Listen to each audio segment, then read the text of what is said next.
সামর্থ্য থাকলে কখনোই গ্রামে থাকা উচিত নয়। গ্রামে 100 বিঘা জমির মালিক হওয়ার চাইতে শহরে এক টুকরো ভাড়া বাসায় থাকা অনেক ভালো, অনেক আরামদায়ক, অনেক সম্মানের।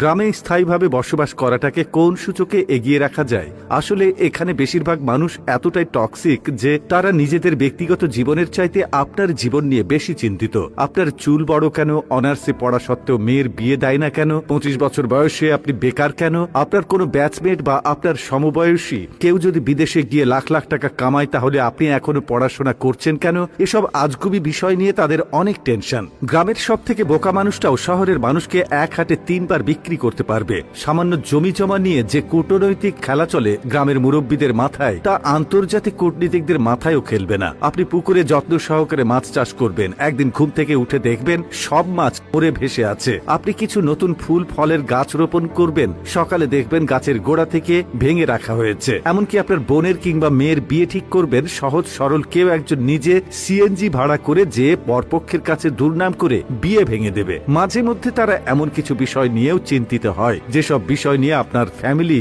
মাথায় ঘামায় না। গ্রামের টক্সিসিটির আরো একটি বিরাট পার্ট হচ্ছে ঝগড়া। আপনি এমন কোনো বাড়ি খুঁজে পাবেন না যেখানে জায়গা জমি নিয়ে বিবাদ বা বিরোধ নেই। প্রত্যক্ষ এবং পরোক্ষভাবে এই ফ্যামিলি সেই ফ্যামিলি একজন আরেকজনের সাথে ঝগড়ায় লেগেই থাকে। 1 ইঞ্চি জায়গা জমি নিয়ে মামলা মোকদ্দমা, অশ্লীল ভাষায়